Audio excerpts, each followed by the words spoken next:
You're listening to the Basketball Lab podcast with your hosts Mark Shannon, Mark Clark, and Marco Corona. They'll discuss all the top news and stories from around the basketball world while giving their opinion and insight. Now, here are your hosts. Welcome back to another episode of the Basketball Lab podcast. I'm your host, Mark Shannon, and once again, I'm joined remotely by my co-host, Marco Corona.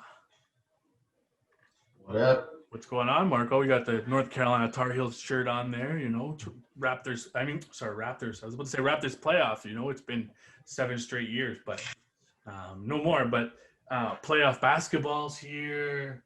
Yeah, finally, right? LeBron James got poked in the eye. He won an Oscar. He saw 3 rings. Right. He went for the middle one. Exactly. Right, good for him. Hey, good, right? Right. I wish I could see 3 rims sometimes. I can't even hit 1 rim for crying out loud. Well, I think it depends on the kind of weekend you're having. Well, yeah, that's true. If you're having one of those weekends where you're having a couple cold ones or a few pops, as Doug Ford likes to say. My friends. My friends. Doug Ford has made a lot of appearances in this podcast. Right. Recently, he's kind of lumped in now with the Clippers, the Knicks, Doug Ford. It's like those 3 all together. Like, what 3 don't go together? You know what I mean? Like those three definitely go together, right? The Knicks have been terrible for years. Doug Ford's terrible right now.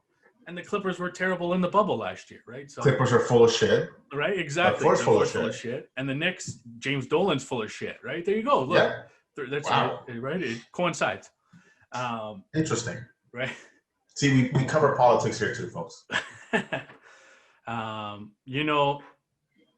NBA season's over.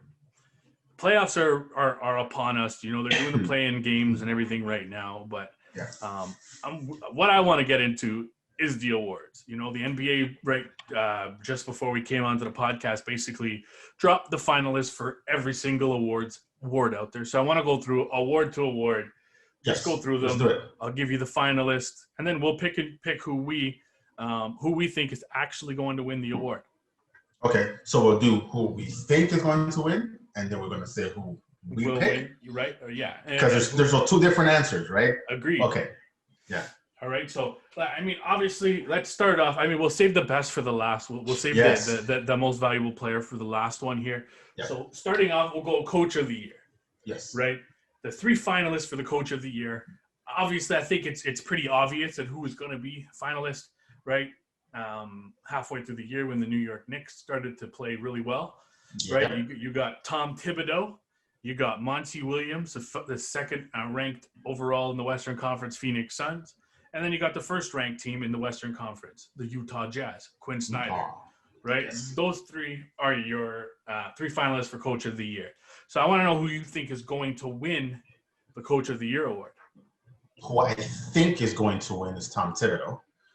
Who I wanted to win was Monty Williams, right? And I chose sort of change it up a little bit because Monty Williams had been my preseason pick for Coach of the Year. If you guys recall when we did our podcast at the beginning of the year, I think Thibodeau is going to win, and this will tie into how we're going to end this podcast in 1 second. So bear with me. So Tom Thibodeau, coaches the New York Knicks, right? The New York Knicks have had their best season in a long time, right? And again, to his credit, Tom Thibodeau is a good coach, and this team basically went from a trash organization just even up to last year to a complete turnaround to a 4 seed, right? Yeah. Home court game, at least in the first round. That's incredible. That's a turnaround. And for the most part, when you're looking at the criteria for Coach of the Year, it's basically your turnaround from year to year, right? Where your expectations were and where you ended up. And basically, he's checked off all the boxes. Knicks top 10 in defense, right? They're not exactly going to wall you with their offense. They're not a spectacular team to watch, but look at the growth of that team, right? Like you can look at 2 or 3 players that have completely grown with this team overnight, right? And we'll get into a couple of those. Funny how that works in shortly, but Yeah, I think emotionally I wanted to pick Monty Williams because I think that team has been on the rise since last year, since the bubble, your Phoenix Suns, right? I think he's a phenomenal coach. But Tom Thibodeau has had the best turnaround because I think that we expected the Phoenix Suns to battle, right? Would you have said second place overall? Maybe, maybe not. I don't know. It depends on how you look at it. But there's no way that anybody thought the New York Knicks would not only make the playoffs, maybe battle for, play in and all that nonsense, but be a 4 seed. Tibbs gets the nod. Yeah, and I gotta go with the same thing. I gotta go with Tom Thibodeau. I mean, obviously you could see in the back I got 2 Booker jerseys there. I'm a huge Suns fan. I like the Suns. One's not Booker T? Okay. No, not Booker T. You want me to do like the little spinneroonie right now? Five time. Right? But no, like obviously he was my preseason pick too. He was the bubble coach of the year last year in terms of when they went 8-0 in the bubble last year, right? Yes. Yeah. But the New York Knicks have been probably arguably one of the hottest teams in the NBA over the last, I would say, 2-3 months. Right, they finished the season 7-3, won 3 games in a row. You did say it, right? They aren't going to like run you out of the gym, right? No, they're the slowest team in terms of pace of play, which means they're a half court team, but they got 7 guys that are averaging double figures on that team. 7 guys, right? You've got Derrick Rose coming off the bench as your 6th man right now. And Derrick Rose, he's not Derrick Rose, the Chicago Bulls. You know what I mean? But Derrick Rose, they didn't need him to be. Right? They didn't need him to be. They needed him to come in and help out and be a piece off the bench. And he's been that. And like you said, they're fourth in the Eastern Conference. Tom Thibodeau has come into this team and turned this team around. Like, I don't know. It's just like it's been crazy. And obviously, we know they rely on 2 of their 2 guys to do a lot of the heavy lifting. R.J. Barrett and Julius Randle. Julius Randle has been playing outstanding this season. We'll get to him a little bit later. But, Tom Thibodeau has just, to me, proven that what he's been able to do with such little, not star power. Like star power in terms of that. Yeah. But then again, at the end of the day, do I think he's going to win it? Yes. But if you look at it in the sense of last year too, right? Look at a guy like Billy Donovan in Oklahoma, right? Nobody expected Oklahoma to make the playoffs last year. Nobody expected them to be even in the running, and he didn't win. You know what I mean? And they made the playoffs, right? And he didn't win Coach of the Year because Nick Nurse won Coach of the Year. You know what I mean? So, and he deserved it. Right, exactly, and he deserved it too. But that's what I'm saying. Like, just because your team you had a big turnaround or what, like all this stuff, doesn't mean you're going to win Coach of the Year. But I think he's still going to win it. He coaches the New York Knicks. I just don't see how you don't give it to Tom Thibodeau, in my opinion, after the turnaround they had, finishing 10 games above 500 after finishing basically dead last. Right? Almost like finishing near the bottom of the pack last year, drafting Obi Toppin. You know what I mean? So, I got to go with Tom Thibodeau over my guy Monty Williams there. It's funny, we didn't even touch Quinn. I mean, I guess because the expectation was the team was going to be good anyway. Well, right? And that's my take on it. And a lot of people have said, "Oh, why not Quinn?" I mean, don't get me wrong. Quinn, he's a great coach. He's done a lot with that team. He's made them arguably one of the best teams in terms of both ends of the floor out there. But we expected the Utah Jazz to be a top 5 team at least. You know what I mean? They've exceeded expectations and finished first. But you also got to take into account the Clippers had injuries and they were inconsistent. The Lakers had injuries, right? The Phoenix Suns were able to catch them for a time, right? They have it's been they've been good, but I mean we expected them to be at least a playoff team, at least a top 5 team, right? So that's why I can't give it to Quinn Snyder. I got to give it to Tom Thibodeau or Monty Williams. In any of those ones, I'm okay with either of those 2 winning, in my opinion, right? Fair. Right, we'll move on to the 6th man of the year, or, what I like to call it right now is it used to be called the Lou Williams Award. right? Because he won it almost every season he played. But I this won't year, make a joke. but right now, there's 2 finalists in this are from the Utah. 2 of the finalists are from the Utah Jazz. That just goes to show you how good of a team they were. That they have 2 players that are eligible for 6th Man of the Year. So the 3 players that are actually listed for 6th Man of the Year for the finalists, we've got Joe Ingles. Yep, go on. Right, we've got Jordan Clarkson from the Utah Jazz as well. And then we've got Derrick Rose from the New York Knicks, a midseason acquisition from the Detroit Pistons. And he's nominated for the 6th Man of the Year. So I want to get your take. Who do you think wins the 6th Man of the Year? I can't believe I'm going to do this. So I think that Jordan Clarkson is going to win the 6th Man of the Year. He's been the best 6th man from day one, from the get-go. You can argue that you can drop him on any team. He's a starter. Period. End of story. Joe Ingles does his thing. Great shooter, right? But I think like if you're looking at money in the bank, off the bench, 6th man who can play offense and give you a little bit of defense as well, it's been Jordan Clarkson from day one. Who I want to win as a long time, sort of fired myself Chicago Bulls fan, is Derrick Rose. Yeah. Now, you could, and it's funny because that ties in with the success of basically if you can start seeing when that this team ascended, they were good, and then when Derrick Rose came to the New York Knicks, right? Funny, he hooked up with his old boy Tom Thibodeau when he used to be in Chicago. Yeah. This team sort of changed their identity a little bit, right? They started to rise, started to play better. You put Derrick Rose, a former MVP, and people forget this guy was once the MVP of the National Basketball Association. This guy's not a scrub, right? Was that Kwame Brown? Oh, that's another podcast. Yeah. Anyways. I was waiting for a Kwame Brown reference on here. I was waiting for it to come out. Doug Ford, Kwame Brown, I don't know who's next. Right. But my heart says Derrick Rose, but I know that Jordan Clarkson has been the better player from game 1 to game 72 or whatever heck number of games he played this season. Shout out to the Utah Jazz, to your point, to having 2 guys nominated. I can't remember the last time that's actually happened. We have 2 guys nominated for the 6th Man of the Year, right?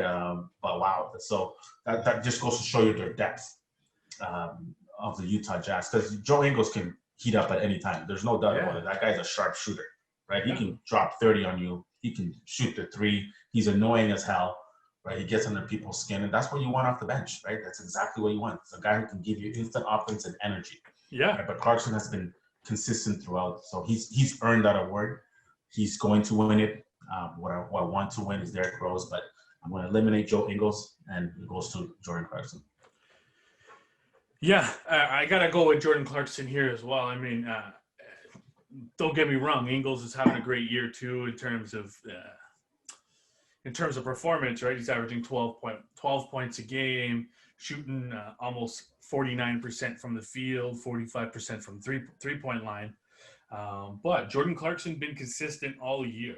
You know what I mean? He's been consistent all year in terms of being able to put up points, being able to provide a spark off the bench for the Utah Jazz, and be able to provide a sort of cover for Donovan Mitchell when they needed a guy to come in off the bench that could play a shooting guard, point guard role, right? So I love Derrick Rose too. I think what he's been able to do and resurrect his career after all the injuries. I think he resurrects his career every year. Every year we think that Derrick Rose is pretty much done. And he keeps just coming back. Yeah, right? But that goes to the perseverance of him, right? You know what I mean? Yes. So, but yeah, I mean, I think it's an easy pick for me. It's got to go to Jordan Clarkson. I mean, there's no question. I think Joe Ingles could get it. I think it's going to go to a Utah Jazz, but I think Jordan Clarkson is the man. 18 points off the bench. Right, 18 Do you points. believe that? Yeah, 18.4. exactly. Come on. Yeah, exactly. 18.4 points off the bench. He's shooting 42% from the field, almost 35% from three-point line. So, I think it's an easy choice. It should be Jordan Clarkson. Will it be Jordan Clarkson? I don't know. Could we see the New York Knicks walking away with 3 awards? 3? Yeah. We haven't gotten to the next one yet, but I see what you did there. But they could, I see what you did right? there. If Thibodeau, Rose, and the next guy that we're going to talk about him for one of the next awards, if he walks away with it, the Knicks could have 3 guys walking away with an award. I can't believe we're actually having this much New York Knicks content. Right. And it's May 20th. And who would have thought this at the beginning of the season? Because nobody would have thought the New York Knicks would be where they are. And if they did, they're full of shit. Or Spike Lee. Yeah, exactly. Unless you're Spike Lee, there's no way, right? I hope he's I don't even think Spike Lee would have. They're having a lot of fans there, right? 15,000? Yeah, I think so. Wow. Nate McMillan must be pissed. Okay, next. We'll get into some more Nate McMillan stuff later on, but moving on to the most improved player, since I just name dropped them, so to speak. We got Julius Randle, the All-Star from the New York Knicks. We've got Michael Porter Jr. from the Denver Nuggets. And we've got Jeremy Grant from the Detroit Pistons. So, I mean, I think I know where you're going to go with this one. Yeah. Prior to the season, beginning of the season, I wasn't even thinking about what's his name, the most improved player, but Randall? Yeah, like right. He wasn't even on my radar. Right at the halfway point of the season, or even in the 3/4 part of the season when we did our predictions, right? Who do you think is going to walk away with the most improved player here? Any other year, it's Jeremy Grant. And it's funny you mentioned our preseason predictions and whatnot. I believe you were actually bigging up Jeremy Grant in the beginning of the year. Yeah, right. Because I had him on my fantasy team. Oh, of course. Well, there's the other business reasons, right? There you go. Right. See. Julius Randle has come to play, and he has been. I mean, what are the numbers? And correct me if I'm wrong. 24 points a game, right? He's basically, without a doubt, the undisputed leader of that team. He's basically turned his game around. And Julius Randle was never a bad player, and I think the most improved award sometimes gives you a little bit of a misinterpretation of what the player is. Yeah. Or what it was. It wasn't that he was terrible. It's the ascension of what he was before. Right, and you've seen this from in the past, right? A guy who scores 11 points a game and then averages 24, 23 and a half points a game the following year, right? It's that jump. It doesn't necessarily mean that they were terrible, it's just that they haven't got there. So that's the improvement, right? You can actually argue that he should get some votes for MVP because he's been that good. Yeah. I mean, you take Randall away from the New York Knicks, I don't know if the Knicks are fourth. Maybe they're a playing team. That's how good this guy has been. Tom Thibodeau has played the shit out of this guy. Yeah. I think he's top 3 in minutes, if I'm not mistaken. But that's Tom Thibodeau's style, right? He plays his stars heavy minutes, and that's how you get wins. So good for him. Jeremy Grant, again, like I said, any other year, he wins this award, in my opinion. And Michael Porter Jr. has had a phenomenal year, finally, right? We've been waiting for this consistency from MPJ, and figure the year that he actually balls out, he's not going to win this award. Right? Go figure, right? So any other year, you're talking about Porter and Grant battling for this award, but this might be actually a runaway. Maybe not, but I wouldn't be surprised if this is a runaway for JR, not J.R. Smith, good old JR, Julius Randle from the New York Knickerbockers. Yeah. Yeah, I mean, I don't think it's in question at who's going to win the award. I think it's an easy one. It's got to go to Julius Randle. I mean, don't get me wrong. I think Michael Porter Jr. stepped up this season, especially since Jamal Murray went down. And I told you he was going to step up. Right. It's time. I mean, I was glad he was on my fantasy team again too, right? So, right, I got to drop those, right? So, of course, you got to have those, right? But no, but that's the crazy thing. 2 of these guys were on my fantasy team, Jeremy Grant and Michael Porter Jr., and both of them had outstanding seasons for me, but I still didn't make it to past the first round. But anyway, I had too many injuries. Kawhi really screwed me up with his load management. But anyways, whatever. But yeah, I think it's an easy one. Julius Randle's gonna run away with this title. I think he's gonna get all the first place votes. I don't think there's a question. I mean, if there is, there might be one vote thrown the Jeremy Grant's way or MPJ's way, but I think if you're looking at it from an unbiased standpoint, Julius Randle's had the best season. He's been in a New York Knicks trifecta. Can you believe that? Right, exactly. You know what I mean? Coach of the year. So we got Coach of the Year potentially. We got Sixth Man of the Year potentially, right? And we got Most Improved Player potentially. Yeah. and the Knicks are the 4th seed in the Eastern Conference. Oh, have we mentioned that? Yes. Right, they got home court advantage, and the Knicks are in the playoffs. Like, I mean, playoffs, right? Like it's pretty crazy to think that beginning of the season nobody would have ever thought this, and then here they are. But yeah, Julius Randle, some of his stats here, he's got 24 points, 6 rebounds, 10 assists per game. Right? Like, you're talking about a big man. Yeah. That's putting up about. Sorry, is it? I gotta fact check that and make sure it's because 10 assists doesn't sound right with 6 rebounds, right? So I got to double. Are you talking about Julius Randle? Yeah. Mr. Randle is averaging 10 assists a game. No, you're correct. Don't question yourself. No, it's 24, 6 assists, 10 rebounds. That's there you go. I gotta refill this. Right, exactly. This. My bad. Right. He's shooting 45% from the field, 45% field goal percentage. He's got 41% from three point line. Right, which is a pretty good sample for a guy. 81% from the charity stripe. From the charity stripe, yeah, and he's put up 41 double doubles, 6 triple doubles on the season. Ooh. Right, so he's been an outstanding player for the New York Knicks. I think there's no question that he walks away with this title. Yeah. So now we'll move on to the Rookie of the Year. It's been one of the most talked about early. It was already given to one person like at the beginning of the year. It was like halfway through the year. It was like, oh, it's his. No, I don't know. It's kind of up in the air in my opinion. But the 3 finalists are Anthony Edwards, LaMelo Ball, and we got Tyrese Halliburton from the Sacramento Kings. So who do you think is going to get the award, and who do you want to win the award? Before I tell you both, it's funny that we're talking about 3 guys and one guy was part of a play-in, but for the most part, none of these guys are participating in the dance, or at least a chance to get into the dance, right? I mean, first of all, Sacramento, that's obvious. Like, they haven't been in the dance since I was 15, I think. Holy crap, man! Get your shit together, Sacramento. Right? They haven't been in the dance since the Knicks made the playoffs. Jeez, my God! Wow, that's Halliburton has had a heck of a year, though. Yeah. I think he's actually gone under the radar for most people who don't watch basketball consistently. And that's not an insult. I'm just telling you, the Sacramento Kings are a West Coast team that haven't been really good. So that's why he flies under the radar. So unless you're actually staying up late and watching Kings games, and if you are, God bless you, right? Then it's not really a guy who stood out, but he's had a phenomenal year. Yeah. So again, that's not the guy who I think is even going to sniff a win. With all due respect, doesn't mean that he's had a bad year. It's just not in the cards for him. The guy who we all thought was going to win was Melo. Now, here's where I think it gets tricky, and I don't know how you feel about this. His injury, I think, derailed his chance to win this award.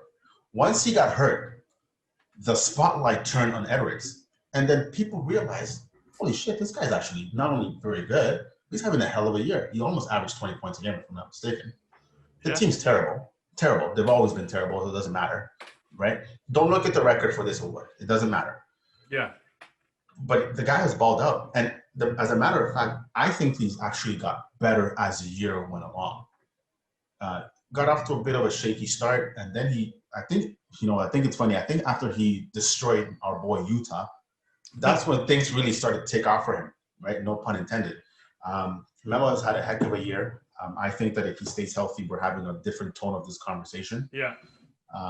But I think Mr. Edwards gets this award. Renzo, are you all right over there? You lost your spot? No, I dropped something. Okay. Your beer? No? Okay. No. But no, don't ever drop that, please. We'll have to re-record. But no, I think Edwards has earned his way into this award. Is there any chance that we can have a two-way tie here or no? I mean, there is a chance. Do I think it's going to happen? No. I think it's going to go to one person. Do I want it to go to LaMelo Ball? No. Do I think he's going to get it? Yes. So wait, why you think LaMelo's going to win it, but you don't want him to win? No, I think Anthony Edwards deserves it more in terms of, yeah, he played Yeah, he played for the Minnesota Timberwolves. Yeah, they're horrible, but he was one of the key players for Minnesota, and he was consistent all season. And unfortunately, no offense to LaMelo Ball, but he got hurt. Halfway through the season, he got hurt. He was out for an extended period of time. To no fault of his own, obviously, an injury is not, right? It's not his fault. He got hurt, but Anthony Edwards has been consistent all season. I think he deserves the award over LaMelo Ball. Will he get it? Anthony Edwards? Probably not, because LaMelo Ball is a name. So I'm going to pull a Nate McMillan. So are you saying that the NBA wants LaMelo Ball to win this award? Straight up, yes or no? Okay, let me rephrase it. What's better for the game? Edwards winning the award? I think the NBA would prefer LaMelo Ball to win the award. Okay. I think they would prefer, for sure. I think they would prefer. I mean, who's going to get more? Obviously, Anthony Edwards, great player, but he's playing for the Minnesota Timberwolves. LaMelo Ball has name recognition. Okay. He's LeVar's son. His brother played in the. His brother played. Lonzo plays in the NBA. He's been pegged to be this next great superstar point guard. So obviously they're going to they'd rather market him over Anthony Edwards as of right now, in my opinion. You want to give a little assist to Michael there? Is that what you're saying? Maybe. Which market would benefit most or does it really matter? Because I mean, I don't know what A-Rod's plans are with Minnesota. I don't know what he's getting into. I don't know if he knows. But the reason that your point is actually even more valid than mine is you can tie in the descent of the Charlotte Hornets to when LaMelo got hurt. Yeah. Right? So, again, that could be the actual argument why. I personally think that Edwards is still going to win it. He should win it. But I think that, thinking about this logically from the bigger picture, et cetera, Charlotte was right up there. Charlotte was actually battling for fifth, sixth? Fifth or sixth at one point, yeah. Right. And they fell right into the play-in, and it all coincides if you do the timeline when he got hurt until when he came back, it was pretty much, it's all tied in. So maybe we need to give him a little more credit, but I guess we'll find out sometime in June, whenever. Yeah. I don't know. It'll be coming up shortly that we'll know who's winning the award. I think it'll probably be. Don't they do that in the award show now, or do they do? Remember they changed that years ago. Yeah, I mean, I don't know with COVID and stuff what's going on, but yeah, I think obviously LaMelo had a great season. I'm not taking anything away from him. He had an outstanding. No, of course. Season. He had one of the best seasons out there, but Anthony Edwards was consistent all season for me. Yes, he was playing on the Minnesota Timberwolves, like I just said. He was playing on the Minnesota Timberwolves, who have been horrendously awful for years, right? They've been horrendously awful for a long time, right? Even when Kevin Garnett was there, Kevin Love was there, they were horrible, right? So it's not like they've changed or they've become a better team, but I just think that Anthony Edwards has been a shining light for them, so to speak, right? In a season that's been kind of mirrored with losing, right? So that's who I think is going to win right? He averaged 32 minutes a game, 19.3 points per game, 41% from field goal, 32 from three-point line, right? He had 1 point. He averaged a steal per game, right? He turned the ball over only 2 times per game based off of his stats, right? So he's had a good consistent season. So I got to go with Anthony Edwards is winning it. Do I think he's going to win it? No, I think LaMelo Ball is going to win it. Right? And we also got. By the way, if you had before you go into your next award, if you had a chance to take over one franchise, forget who's running it now, would you take over Minnesota or Sacramento? Probably Minnesota. They've got more pieces. Oh, Jesus. I know. It's just so sad because Minnesota's been so bad. Exactly, but I just think they've got more pieces. Yes, they do. You still got Cat. You still got D'Lo. You still got. I honestly sometimes I forget that D'Lo's still there. Right, but that's what I mean. You got D'Lo. You got Anthony Edwards now. Ricky. They got 3 solid pieces. Right? Exactly. Ricky Rubio is back. They even have Malik Beasley. There's a solid nucleus of players. It's just they haven't been able to put it together. It's crazy. They're Sacramento North. Yeah, like it's just with more talent. It's crazy. They just haven't been able to put it together, and they're wasting a lot of years of Cat. Sad. Right? But it I don't know. It's weird. It reminds me, and I know we're going off topic here, but it reminds me of the Kevin Love, Kevin Garnett days. Great players, but they weren't able to get the help, get it done, and they wasted their years playing for nothing. You know what I mean?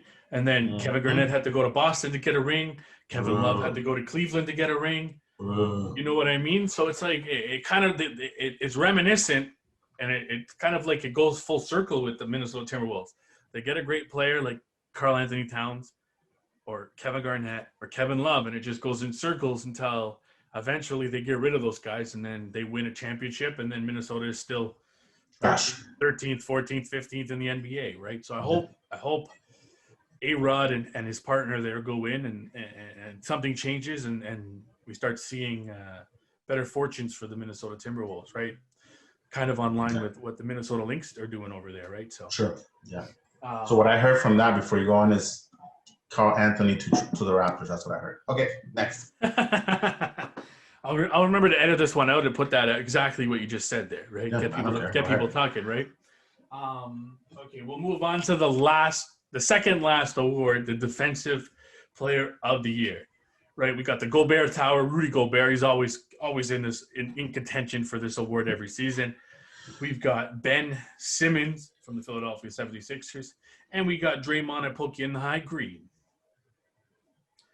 right? So I want to know who do you think's going to take the Defensive Player of the Year? I know who you predicted, but I want to know who you think's going to win.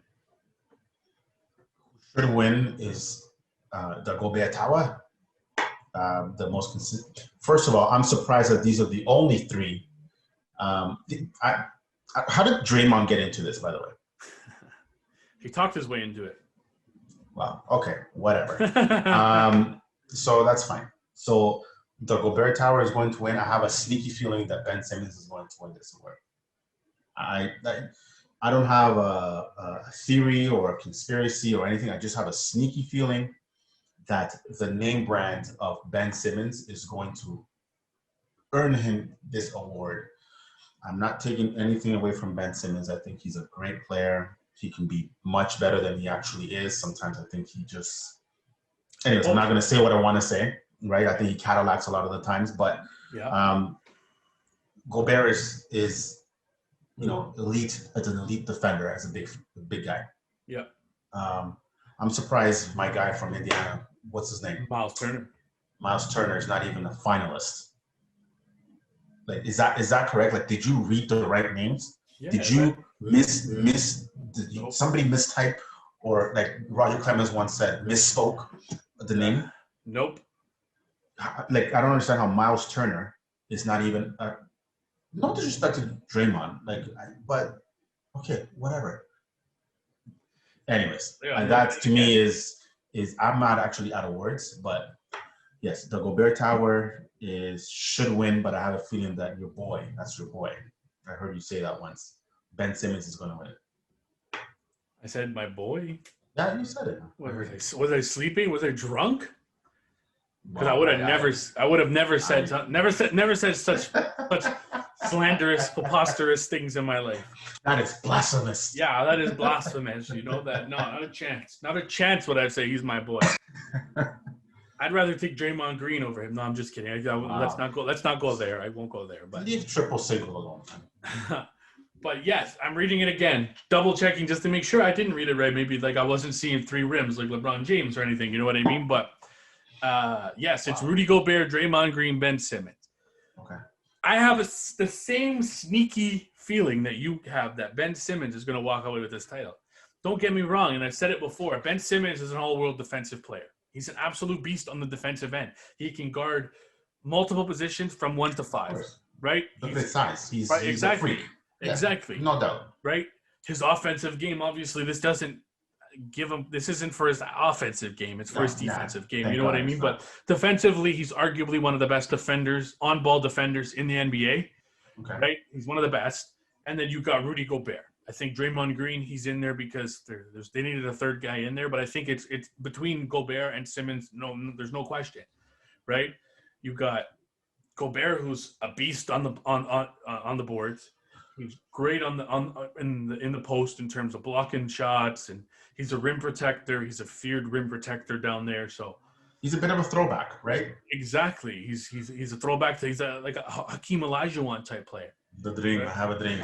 Right, exactly. He's a Hakeem Olajuwon type player where Dikembe Mutombo, those kind of players, the big guys, right? Exactly. The big guys who are able to protect the lane, scare opponents. You know what I mean? So Space eaters. Right? Like, exactly. That's what I call them, space eaters. Exactly.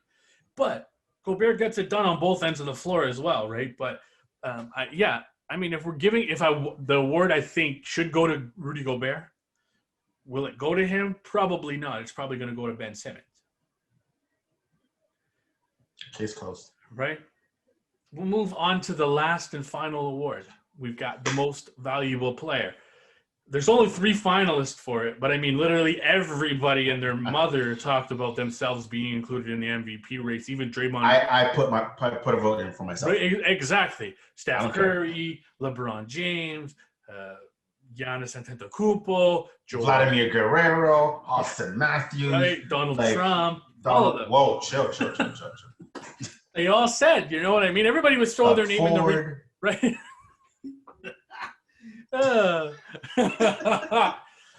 Everybody was throwing their name in the ring for most valuable player, right? But there's 3 guys that are left standing. We got Steph Curry, Joel Embiid, trust the process. And we got Nikola Jokic from the Denver Nuggets. I mean, I'll go first on this one, and I'll leave you the floor for you after, but I got to go with Nikola Jokic. It's got to be from start to finish, and I'll echo the sentiments Damian Lillard said at the other day as well. It's an easy one. Nikola Jokic has been the best player in terms of from start to finish.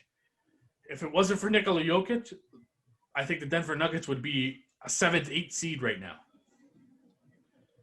Right? He's averaging basically a triple-double in the season. He finished 2nd in the most triple-doubles on the season.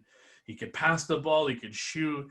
He had good field goal percentage. He was efficient from the field. Shot the ball well from the three-point line. Yeah, his defensive side of the ball, he's not great. And there's no questioning that. He's not great defensively, right? But offensively, especially after Jamal Murray went down, Jokic was the guy. Like they relied heavily on him, and he took heavy minutes.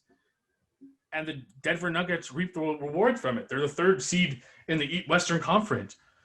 A couple months ago, they were out of the playoffs. They were struggling, and Nikola Jokic put him on his back, and this is where they are, 3rd seed in the West, facing the Portland Trailblazers in the first round. So I get the kind of gamesmanship that Damian Lillard's throwing out there, right? Saying, Nikola Jokic is the player. Yes, he's MVP, right? You don't want to give him any bulletin board material, right? So you know what that is? That's the Tom Brady, throwing roses at you before he stabs you in the back. Exactly. He's not dumb. Right? Good job, Lillard. Exactly. So who do you think's going to win the MVP? You're going to be surprised because who should win is Jokic. But I'm going to take my same theory that I did with Ben Simmons. And I have a feeling that Steph Curry is going to win this. I'm telling you right now that everything that you saw yesterday, right? And if you look at the primetime games, if you look at how many times we've seen the State Warriors, by the way, this is not a top 3 team, right? And Steph Curry has been all over the place in the media and the NBA social media and this and that. And that doesn't mean that he's had a bad season, or I'm not trying to be a hater. Jokic has been the most consistent player from day one. He is the most valuable player. There is no doubt about it. But make me an argument that if you take away Steph Curry from the Golden State Warriors, where are they? Right? And the reason I say that is because last night I was watching that game. And the only reason the Golden State lost by 3 is because Steph dropped 36. Yeah. Right now, did he make turnovers and all that other stuff? Sure. I mean, it's the same argument that you had with Jokic. Jokic is not really a great defensive player, right? He's not basically what Joel Embiid is on the defensive side. As much as we give shit to Joel Embiid, at least the guy he brings it on the defensive end. Yeah. That's not Jokic's game, but the offense runs through Nikolai, right? Mm-hmm. He is a hybrid center / point guard / forward. Like he does it all. Like if you watch that game, watch the Denver Nuggets play, everything funnels through that big guy. Yeah. He should be the MVP. I've argued this for a long time. We had our social media posts. Obviously, I put Jokic as my MVP. But the more I think about it, and as of last night, I'm looking at this and the way this was even promoted by the media. Like the first thing that you saw when the game was on, it's Steph versus LeBron. League MVPs going up against each other, this and that. It's almost like low-key we're just saying, Jokic has had a good year, but, Steph Curry's our guy. Yeah. Jokic should win. He's earned the right to win this award. Yeah. There's no doubt about it. My vote would go to Jokic if I had one. Who might win it? Steph Curry. I mean, at the end of the day, if you look at all three players, I think if you remove all three players off their team, I think, all three teams struggle. Don't get me wrong. Philadelphia has Ben Simmons. They have Tobias Harris. But do Tobias Harris and Ben Simmons get it done for the Philadelphia 76ers? They better. The two max players. Yeah, but do they get it done? Probably not. Probably not, sure right? not. Without Joel Embiid, I don't think they even have they're a top 5 team in my opinion. Right? Fair. You move to Denver, you move Jokic off the team, they have Jamal Murray, they have MPJ, they have talent there, right? Right. But you remove Will Barton. Team. Yeah, you remove Will Barton, who was injured for a bit. You remove Jamal Murray. He's out for the season. Take Jokic off that team. That team's probably a 7th to 8th seed at best. Right? The Warriors. Right? Now what? Exactly. You take Steph Curry off the team. They're a lottery team. I don't think they make the playoffs. I think we're seeing the same thing we saw last year with the Golden State Warriors. Don't get me wrong. They have Andrew Wiggins. Andrew Wiggins just played outstanding this season. He's had a really, really good season this year being a number 2, right? Imagine if Klay Thompson was there and he was the number 3, right? I think he would have had just a better, even just as good of a season, if not a better season, right? So I think, but you take Steph Curry off that team, so I think all three of them are deserving of it. Yeah. I think I tend to agree with you in terms of, because you got to remember, the writers vote on it. So I think we're going to see a lot of that. But I think writers can be biased too. Exactly. You got to take in the bias factor. So I could see Curry taking it. I think Jokic should win it. I think it's hands down. It should go to Jokic. I think he's been the most deserving of it. But I guess we'll see in regards to that. Right. But, I mean, one way or another, like you said, all three guys, well-deserved. Even, as much as we've shat on Joel Embiid, he deserves to be in this particular bracket talking about MVPs. He's had a heck of a year. And to your point, if you remove Embiid, and by the way, yes, he's missing time, but you know what? He's been freaking good when he's been there. And that's the argument. So we'll see what happens. But like I said, I have a sneaky feeling that Steph Curry is just going to take this award, run with it, and then in 2022 you'll end up with the Lakers. What next? So we'll kind of pivot a little bit. We'll go off of thing before we end out. We've got 2 more topics here before we end off the podcast. Yes. We'll kind of pivot a little bit to the women's game. The WNBA started up last Friday. Derek Fisher's been blowing up my phone.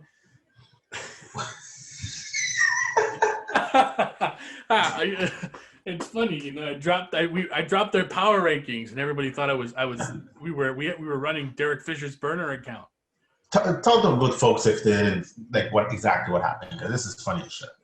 Well, I mean, I don't want to blow up my spot. You know what I mean? Okay. Right. Just check us out on social media. Yeah, just check us out on social media. Check out the power ranking. It was great. It was absolutely fantastic. Yeah. Right? Don't Google Derek Fisher at the Basketball Lab podcast. Don't do that. Yeah. And if he comes up, let us know, because that means something's wrong. But in terms of basketball-wise, yes, man, they had some exciting pardon my language, but fucking games, man.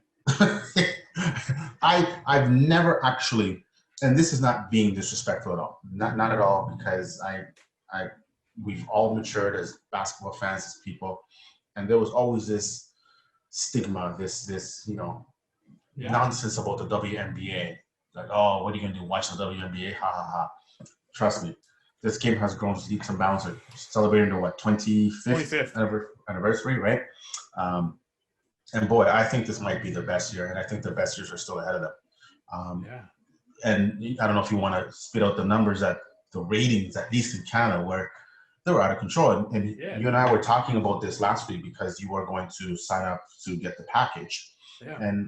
And my argument was, not argument to you, but I was like, actually even before that, I was saying I hope that TSN runs a lot of these games, because TSN and the NBA and WNBA, whatever the case is, they did a lot of great things for women's basketball. They had Kia Nurse and Kate Burnett from TSN, and they had the broadcaster with the first ever women's. And I thought that it would be a shame if there was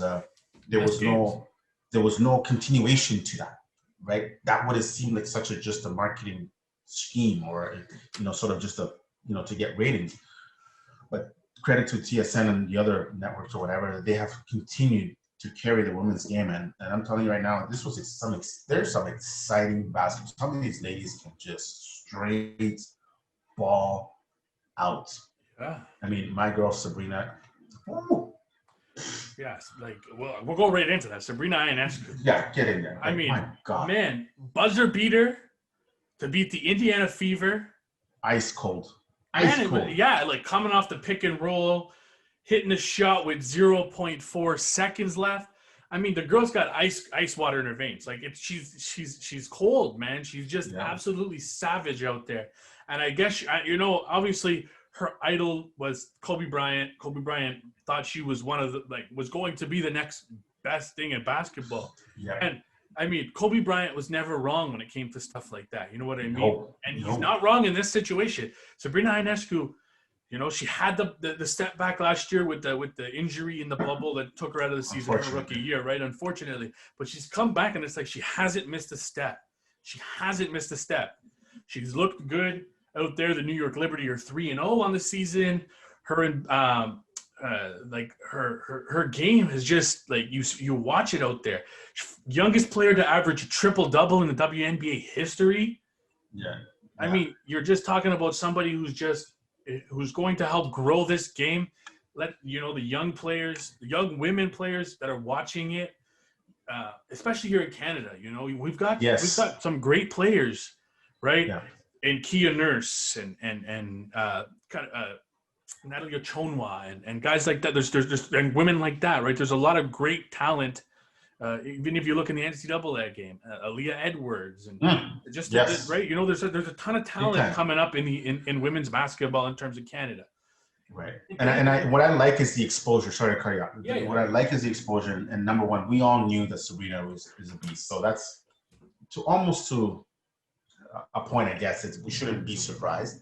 Yeah. But what I was really more surprised, just to jump on the back of the Sabrina thing, is her court vision is on point. Yeah. Like it is so sick, because if she's not scoring, she's finding the girls, she's finding the ladies, she's finding somebody. And it's just look away passes and just boom, cut. They're on point. And it's you can tell why she was a Kobe fan. Right, exactly. You can tell. She's got the Mamba in her in terms of the Mamba mentality, for sure. Absolutely. She's a killer on the court. If you want a last second bucket, you want a person to close out that game, you're giving the ball to Sabrina Ionescu. That's who you're giving the ball to. Right? And it's not like she's this girl that's, like skinny and all skin and bones. She's out there. Like, she's very good, man. She's a very good basketball player. She's a physical basketball player.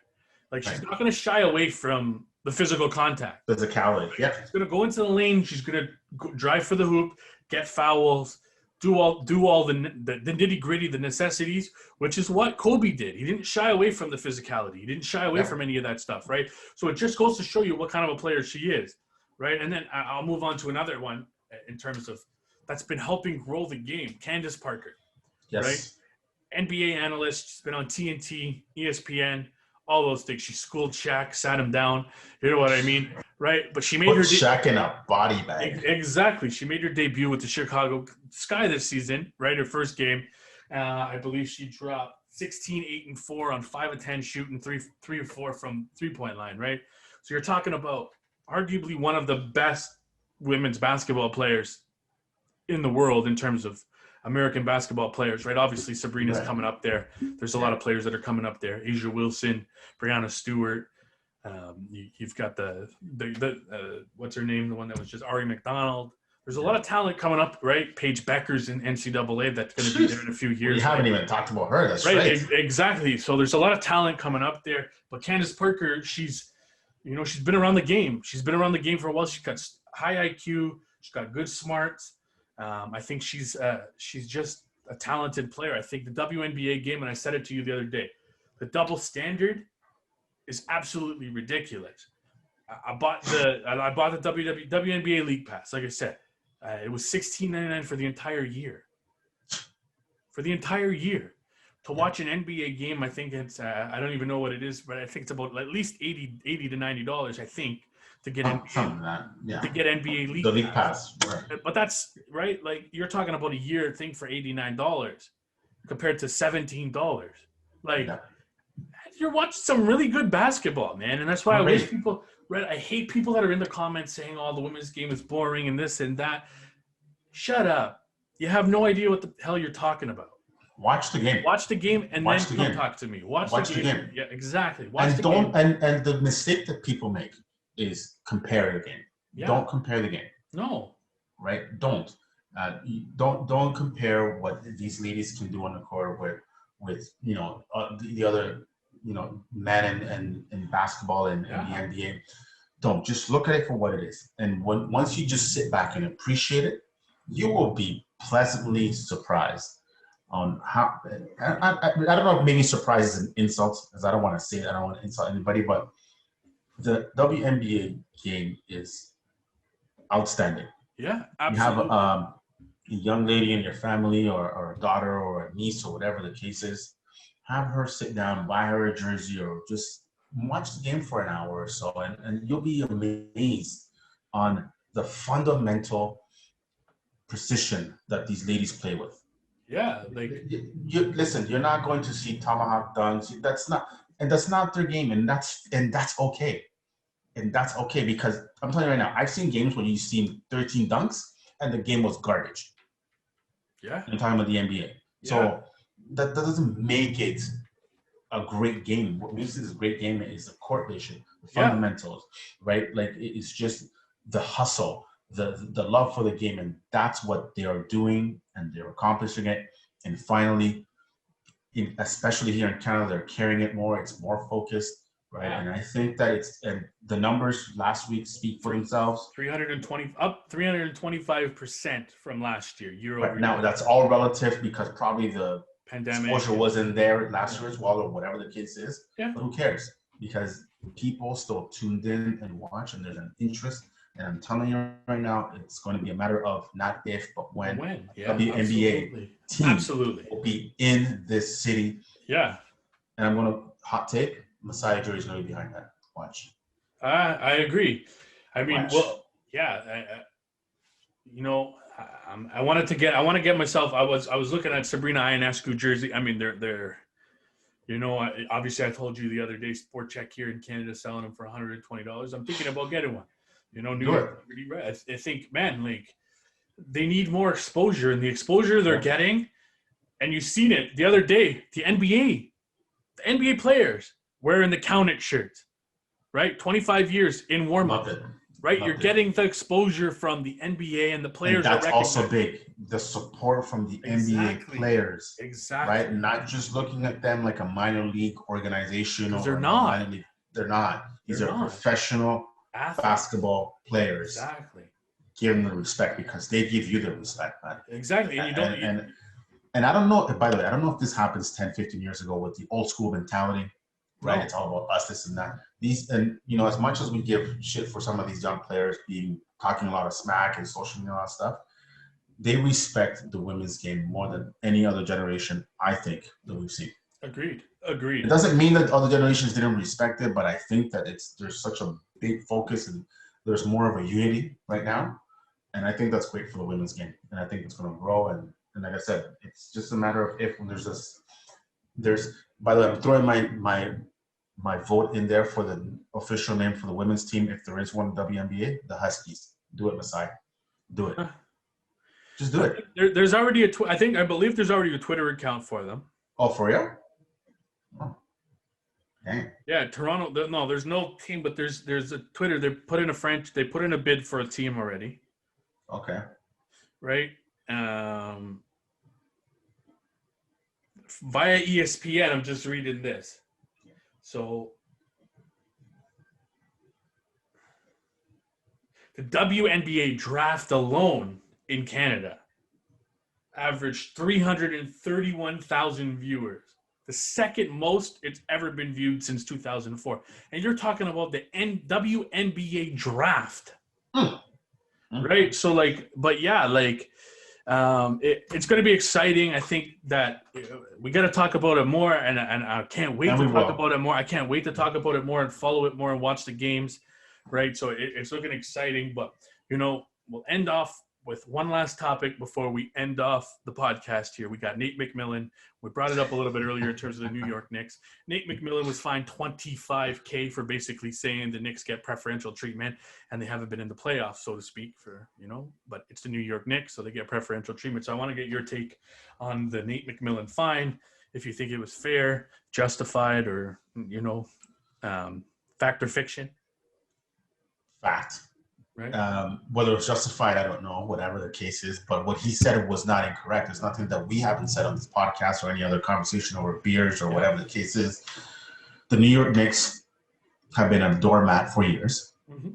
And I've said this for years, that the NBA needs a market like New York to be relevant again.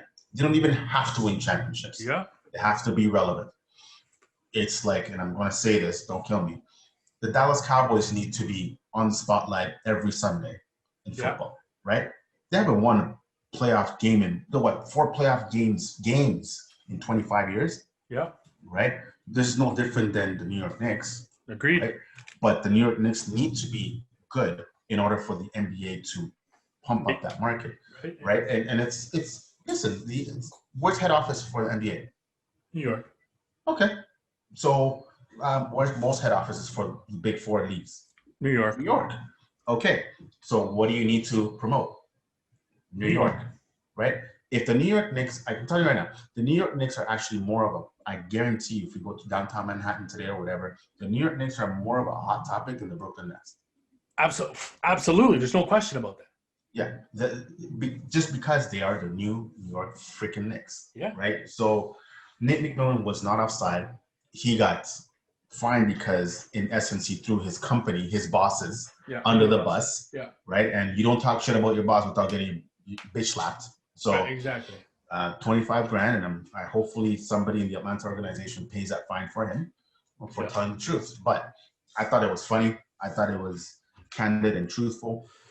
Nothing that we haven't spoken about before. Yeah. Like I said, right? So hopefully somebody picks up the tab for Nate McMillan, because he's had a great second half of the year with that team, by the way. Absolutely. So yeah, no, it's the NBA needs the Knicks to be good. There's no doubt about it. They don't need to win the championship. The NBA needs the Knicks to be good. Yeah, there's no perfect dream scenario somewhere down the line, Brooklyn versus New York would throw the ratings through the freaking roof. Oh, absolutely. But you're also going to talk about, too, that there was a pandemic last year. Yes. There was a pandemic this year. Yep. Right? Any sort of money the NBA can get back, of course, is good money. You know what I mean? So them putting the New York Knicks as in the 7 o'clock game on a Sunday or an 8 o'clock game on a Sunday, it's only going to help the NBA, help the rest of the teams. Yeah, you know what? We obviously know the big teams, the big market teams are going to get preferential treatment. We've seen it with the Toronto Raptors for years, right? They're not going to get the 7 o'clock primetime game in the playoffs. Yep. Right? They're going to get the 1 o'clock game, the 3 o'clock game. You know what I mean? You're going to get the Lakers, you're going to get the Celtics, you're going to get the Knicks, you're going to get the Clippers, you're going to get the Brooklyn Nets. Those are the teams that are going to get the primetime game, because those are the teams that draw in the most money, especially in American states. Right? So I think the NBA will market the big teams and the stars. That's why the Milwaukee Bucks are on a 2:00, noon, or whatever it is Yeah. this weekend. It's like every sport's like that. You know what I mean? The NHL does it. The NHL puts Toronto Maple Leafs on a 7:00 game on a Saturday because of Hockey Night in Canada. And they can be 13 games under 500. Exactly. The MLB, you got the Boston Red Sox versus the New York Yankees, or the Yankees and the Red Sox. They're playing on a primetime game. They're not going to be playing very many. Which makes sense. Right? They're not going to be playing very many 1:00, 3:00 games during a week, especially, or on a weekend. No. Right? Even you know what I mean? NFL, same thing. You said it. Dallas Cowboys. You got Patrick Mahomes now. You got Tom Brady.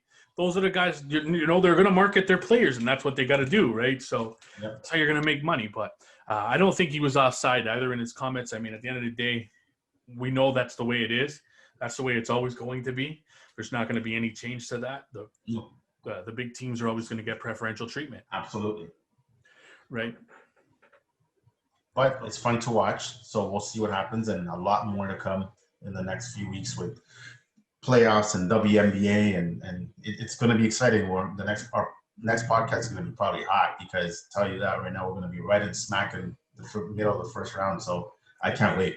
Yeah, exactly. I can't wait till next week. We got a little bit of a playoff recap for the first couple of games. You know what I mean? So I'm excited for that. We're going to have some more stuff coming out on our Instagram, some more interactive stuff where you could vote on stuff. Maybe next week we'll drop a Q&A in terms of, send us some questions. We'll answer those on the podcast. But if you're listening to this on YouTube, just click the little notification button down below and click the subscribe button as well to get updated on any new episode we drop, any new content we drop as well. All right, so to end it off here, thanks for listening to the Basketball Lab podcast.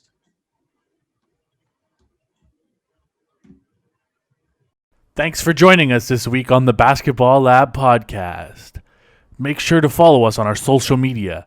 You could follow us on Instagram and Twitter at the B-Ball Lab. You can also subscribe to our YouTube channel, the Basketball Lab podcast, and you could also find us on iTunes, Spotify, and Amazon Music.